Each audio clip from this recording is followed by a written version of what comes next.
ఓం మహాగణాధిపతయే నమః. ఓం గురుభ్యో నమః. ఓం శ్రీమాత్రే నమః. పరమేశ్వర స్వరూపమైనటువంటి జ్యోతిష, వాస్తు మరియు ఇతర అనేకమైనటువంటి శాస్త్రములను మనకు అందించినటువంటి మహర్షులకి నమస్కారం. హయగ్రీవ హయగ్రీవ హయగ్రీవేతి యో వదేత్ తస్య నిస్సరతే వాణి జహ్నుకన్యా ప్రవాహవత్. అరుణాం కరుణాతరంగితాక్షీం ధృతపాశాంకుశపుష్పబాణచాపాం అనిమాదిభిరావృతాం మయూఖైః అహమిత్యేవ విభావయే భవానీ. శ్రీమాత్రే నమః. ప్రేక్షకులకి ఆ లలితాంబిక అమ్మవారి యొక్క అనుగ్రహం పరిపూర్ణంగా కలగాలని మనస్ఫూర్తిగా కోరుకుంటూ, మనకి రాబోయే కొత్త సంవత్సరంలో ప్రతి లగ్నము వారు, లగ్నం తెలియని వారు, రాశివారు ముఖ్యంగా ఈ 5 విషయాలు కనుక మీరు పాటించగలిగితే మీకు ఎన్ని లాభాలు ఉంటాయి అంటే, మనందరికీ కావాల్సిన మేజర్గా ఏవైతే ప్రాబ్లం పడకుండా ఉంటామో ఆ లాభాలన్నీ ఉంటాయి. ఏమిటవి? ఒకటి, అందరికీ కావాల్సింది ఏంటంటే డబ్బులు. అప్పు ఉండకుండా ఉండాలి, అప్పు తీరిపోవాలి, కాస్త ఫైనాన్షియల్గా గ్రోత్ ఉండాలి కదా. అదేవిధంగా ఉద్యోగంలో, వ్యాపారంలో ఎటువంటి సమస్యలు రాకూడదు, అనారోగ్య బారిన పడకూడదు. ఇక మిగతావన్నీ కూడా చిన్న చిన్నగా మనకి చూడండి, ఇప్పుడు వివాహం అవ్వాలనో, ఇల్లు కట్టుకోవాలనో, ఇవన్నీ తర్వాత వస్తాయి. కానీ ఈ యొక్క విషయాల్లో మీకు బాగుండాలి అంటే అసలు మనం మేజర్ ప్లానెట్స్నే ఎప్పుడు కూడా సంవత్సర ఫలితాల్లో తీసుకుంటాం. ఈ మేజర్ ప్లానెట్స్ కానివ్వండి, మీకుండేటువంటి సహజంగా ఫలానా లగ్నంలో ఒక జీవుడు జన్మించాడు అంటే పర్టికులర్గా ఆ జాతకుడు, అమ్మాయి కావచ్చు, అబ్బాయి కావచ్చు, ఏ పరిహారం, ఏ దేవతను ఆరాధిస్తే బాగుంటుంది, ఈ సంవత్సరంలో మీరు ఏ దేవతను ఆరాధించాలి, ఎటువంటి పదార్థాలను గోవుకు తినిపించాలి, ఏ గ్రహం దగ్గర దీపారాధన చేయాలి అనేటువంటి విషయాలను ఒక్కొక్కటిగా చెప్పుకుందాం. ఈ యొక్క విషయాలు చెప్తుంది నేనైనప్పటికీ కూడా చెప్పిస్తుంది సాక్షాత్ లలితామ్మవారిగా భావిస్తూ తెలుసుకుందాం. వృశ్చిక లగ్నము, వృశ్చిక రాశి. వృశ్చికం వారికి కనుక చూసుకున్నట్లయితే ఈ సంవత్సరం మీరు ఫైనాన్షియల్గా మంచి అభివృద్ధిలోకి వెళ్ళాలి అని అనుకుంటే కనుక మీరు చేయవలసింది, ముఖ్యంగా ఫైనాన్షియల్ గ్రోత్ కలగడానికి దత్తాత్రేయుడి యొక్క ఆరాధన, కుజ రవి గ్రహాల దగ్గర దీపారాధన చేయాలి.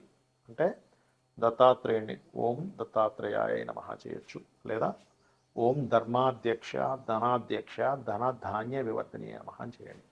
ఇక ఉద్యోగంలో బాగా రాణించాలి, ఫైనాన్షియల్గా బాగా ఉండాలంటే సహజంగానే కాస్త మీకు కేతు దశమంలోకి వెళ్తున్నాడు కాబట్టి జూన్ మాసం నుంచి ఉద్యోగ సంబంధించిన విషయంలో తొందరపాటు నిర్ణయాలు తీసుకోకండి. కేతు గ్రహం దగ్గర దీపారాధన చేస్తూ ఉన్నట్లయితే మీకు ఉద్యోగంలో ఎటువంటి ఒడిదుడుకులు ఉన్నా సరే అది సాఫీగా మళ్ళీ ఒక లైన్లోకి రావడం జరుగుతుంది. అలాగే అప్పులు క్లియర్ అవ్వడానికి బుధ కుజ గ్రహాల దగ్గర దీపారాధన చేస్తూ ఓం అపర్ణాయ నమః చేసుకుంటూ ఉండండి.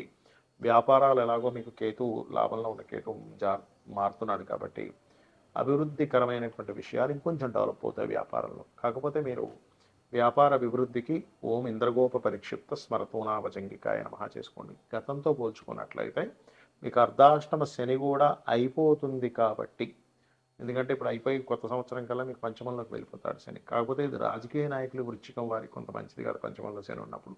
ఎందుకంటే రాజ్యస్థానంలో, అంటే రాజకీయ స్థానంలో, రాజ్యస్థానం కాదు రాజకీయ స్థానంలో శని ఉన్నప్పుడు ఏమవుతుంటుందంటే ఈ రాజ్య సంబంధించిన విషయంలో ఈ యొక్క విషయాల్లో అది కొంతవరకు వైదొలిగేలా చేస్తూ ఉంటుంది. కాబట్టి ఈ యొక్క విషయాల పట్ల కాస్త జాగ్రత్తగా ఉంటుండాలి. అదేవిధంగా వివాహ ప్రయత్నాలు, వివాహ సంబంధించిన విషయాలు కనుక చూసుకుంటే పాజిటివ్గానే ఉంటుంది, డోంట్ వరీ. కాకపోతే మీరు ఇక్కడ మెయిన్గా కొంచెం లాంగ్ జర్నీ చేసేటప్పుడు ఈ సంవత్సరం మొదట్లో కొంత జాగ్రత్తగా ఉండండి. బికాజ్ ఆఫ్ మీ యొక్క లగ్నాధిపతి నీచ పొందుతున్నాడు. మరి ఎక్కడికైనా లాంగ్ జర్నీస్కి వెళ్తున్నాం, ఒకసారి స్కందుని తలుచుకొని, అమ్మవారిని తలుచుకొని మీరు ప్రయాణం చేయండి. దానివల్ల ఇబ్బంది అనేటువంటిది ఉండదు. అయితే చాలామందికి జాతకాలు ఉండవు, డేట్ ఆఫ్ బర్త్ రాయరు వాళ్ళ పెద్దవాళ్ళు, లేకపోతే డేట్ ఆఫ్ బర్త్ రాస్తే టైం రాయరు, దానివల్ల లగ్నం తెలియదు.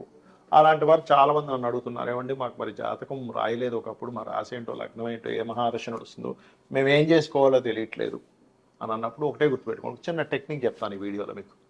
వారం మొత్తంలో ఏ వారం మీకు బాగుంటుందో చూసుకోండి. వారం మొత్తంలో ఏ నక్షత్రాలు మీకు బాగుంటున్నాయో చూసుకోండి. అంటే ఏ నక్షత్రం రోజు మీకు బాగా కలిసి వస్తుంది. అది రవి నక్షత్రాల, చంద్ర నక్షత్రాల, కుజ నక్షత్రాల, శని నక్షత్రాలు ఇలా ఉంటాయి.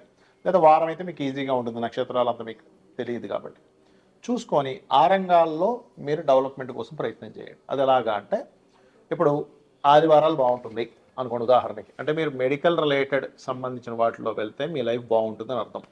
దీనికి మీకు జాతకం తెలియాల్సిన అవసరం కూడా, ఎందుకంటే మీకు సూర్య భగవానుడు బాగుంటేనే ఆదివారాలు బాగుంటాయి, లేదా 1వ తేదీ 19వ తేదీ లేకపోతే మనకి చూడండి 10వ తేదీ, ఈ తేదీల్లో కూడా బాగుంటుంటుంది. అంటే దాని అర్థం మీకు తెలియకపోయిన జాతకం మీకు ఎక్కడో రవి బాగున్నాడు. అంటే మెడికల్ రిలేటెడ్, ఆరోగ్యానికి సంబంధించిన, గవర్నమెంట్ రిలేటెడ్ ఇట్లాంటి వాటిల్లో మీరు ప్రయత్నం చేయొచ్చు. చంద్రుడు కూడా గవర్నమెంట్ రిలేటెడ్ చేయొచ్చు. కాకపోతే చంద్రుడి దగ్గరికి వచ్చేసరికి చంద్రుడు బాగున్నాడు అనుకోండి, మీకు సోమవారం బాగుంటుంది. అలాంటప్పుడు మీరు ఫుడ్ రిలేటెడ్ చేసుకోవచ్చు. సోమవారాలు అస్సలు నాకు కలిసి రావట్లేదండి అనుకునేటువంటి వారు ఫుడ్ జోలికి అసలు వెళ్ళకూడదు. ఫుడ్ సంబంధించి పెట్టుతున్నారంటే ఇబ్బంది పడుతూనే ఉంటారు. అలాగే మరొక విషయం ఏంటంటే ఇక్కడ ఈ యొక్క ప్రయాణాలకు సంబంధించింది, ఫుడ్ రిలేటెడ్ సంబంధించినవి ఇవి బాగుంటాయి. ఏది మీకు సోమవారం బాగుంటాయి.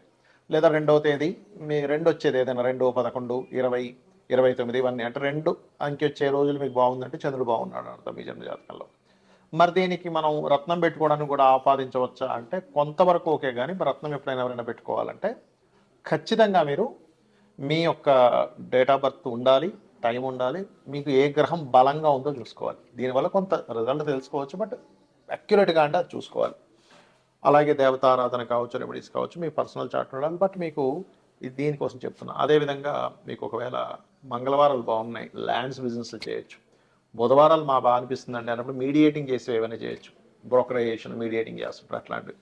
బుధవారం బాగా కలిసి వస్తుంది అనుకోండి, షేర్ మార్కెట్ కూడా కలిసి వస్తుంది. కాకపోతే అది లాంగ్ టర్మ్ డైలీ ట్రేడింగ్ కాదు. అదేవిధంగా గురువారాలు బాగున్నాయండి, నాకు ఎప్పుడు గురువారం బాగా కలిసి వస్తుందండి, 4 డబ్బులు వస్తాయండి, నాకు పేరు వస్తుందండి అంటూ ఉంటారు. అలాంటి వారు టీచింగ్ లైన్స్లోకి వెళ్ళినా, కన్సల్టెన్సీ లైన్స్లోకి వెళ్ళినా చాలా బాగుంటుంది. ఇక శుక్రవారాలు కొంతమందికి బాగా కలిసి వస్తుంది. అలాంటప్పుడు వాళ్ళు మ్యారేజ్ బ్యూరోస్, బ్యూటీ రిలేటెడ్, లేకపోతే ఏదైనా అందానికి సంబంధించింది, బ్యూటీకి సంబంధించినటువంటివి, ఫ్యాషన్ రిలేటెడ్ సంబంధించినటువంటివి, వివాహ శుభకార్యాలకు సంబంధించిన, బట్టలకు సంబంధించినవి కూడా శుక్రచంద్రులు పనికొస్తాయి. అంటే శుక్రవారం అండ్ సోమవారం కూడా పని వస్తుంది. మరి కొంతమందికి ఐరన్ ఆయిల్ బిజినెస్లు చేస్తారు, శనివారం బాగుంటుంది వారికి. అందుకే వాళ్ళకి ఐరన్ ఆయిల్ వీటి మీద డబ్బులు వస్తాయి చక్కగా. అదేవిధంగా మరి అయిపోయాయి కదండి, మనకేమో 7 రోజులు చెప్పారు, గ్రహాలేమో 9 కదా అంటే రాహుకి సంబంధించిన సాఫ్ట్వేర్స్ ఏమైనా ఉంటే కనుక మీకు రాహు బాగున్నాడంటే శనివారం కలిసి వస్తుంది, కేతు బాగున్నాడంటే మంగళవారం కలిసి వస్తుంది. అది ఎందుకంటే కుజవత్ కేతు, శనివత్ రాహు అన్నారు కాబట్టి. మరి చాలామందికి ఉన్న అపోహ ఏమిటంటే ఇంకొకటి, వాళ్ళకి జాతకాలు ఉండవు కానీ ఏలినాటి శని నడుస్తుందేమో అని అనుమానంలో ఉంటారు. ఎందుకంటే జాతకంలో ఇదిగా ఏలినాటి శని ఏమో అందుకే ఇలా అవుతుందేమో అని ఒకటే గుర్తుపెట్టుకోండి. ఏలినాటి శని అనే కాన్సెప్ట్ ఎప్పుడు కూడా మిమ్మల్ని స్లో అవుతాయి పనులు, అంతేగాని మీ విజయానికి ఇక్కడ ఆపడు. నేను ఈ విషయంలో 10 ఏళ్ళ నుంచి చెప్తున్న ఉదాహరణ, స్వర్గీయ ఎన్టీ రామారావు గారి విషయంలో కావచ్చు, మన జగన్ గెలిచినప్పుడు కావచ్చు, గత 5 years బ్యాక్ చంద్రబాబు నాయుడు గారు గెలిచినప్పుడు కావచ్చు, అదేవిధంగా మోడీ గారు, పీఎం మోడీ గారు ఏలినాటి శనిలోనే ఆయన పీఎంగా కూడా కొనసాగుతూ వచ్చారు. 3rd term కూడా అర్ధాష్టమ శనిలో అని చెప్తూ వస్తున్నారు. కాబట్టి ఫస్ట్ మీ మైండ్లో నుంచి ఆ నెగిటివ్ థాట్ తీసేసేయండి. ఎప్పుడు కూడా మన థాట్సే మన జీవితం, గుర్తుపెట్టుకోండి. పాజిటివ్గా ఉండడం, ఏలినాటి శని నాకు అన్ని ఇస్తాడు, పెళ్ళి ఇస్తుంది, ఉద్యోగం ఇస్తుంది, ధనాన్ని ఇస్తుంది, కానీ స్లో మనకు ఒక పాఠాన్ని నేర్పిస్తూ ఉంటాడనే విషయాన్ని మీరు అర్థం చేసుకోండి. అలాగే మరొక విషయం ఏంటంటే ఇక్కడ మీరు అందరికీ ఏలినాటి శని, అర్ధాష్టమ శని, అష్టమ శని ఇబ్బంది పెట్టాలని కూడా రూల్ లేదు. మీ కర్మ మీ యొక్క మహాదశ అంతర్దశని బట్టి ఉంటుంది. ఇవేమీ కాదు, నాకు అసలు ధనయోగాలే లేవు, ధన సంబంధమైనటువంటి విషయాలు నేను బాగా కలిసి రావాలనుకుంటున్నాను, ఏం చేయాలంటే యంత్రాలు ఉంటాయి దానికి. అంటే లక్ష్మీదేవికి సంబంధించిన ఒక యంత్రం పెట్టుకొని నిత్యము దానికి సంబంధించినటువంటి కొన్ని విధి విధానాల్లో కనుక ఆ యంత్రానికి శక్తిని చేకూర్చి కనుక చేయగలిగితే కూడా మీకు మీ కర్మలో, మీకు పూర్వజన్మలో చేసుకున్నటువంటి కర్మలో లేకపోయినా ఇప్పుడు చేసేటువంటి ధార్మికంగా ఇప్పుడు మీరు భక్తి శ్రద్ధలతో చేసేటువంటి పూజాది కార్యక్రమాల వల్ల కూడా అమ్మవారు అనుగ్రహిస్తుంది. లేదా మీకు అంత స్తోమత లేదు, యంత్రం తయారు చేయించుకోవడం దానికి చాలా కాస్ట్ అవుతుంది కాబట్టి అంత నాకు స్తోమత లేదు అనుకునేటువంటి వారు సింపుల్గా కూడా చేయొచ్చు. అలాగా ఓం సంపత్కరీ సమారూఢ సింధుర వ్రజ సేవితాయ నమః అని చేసుకుని అన్ని విధాలా మీకు బాగుంటుంది.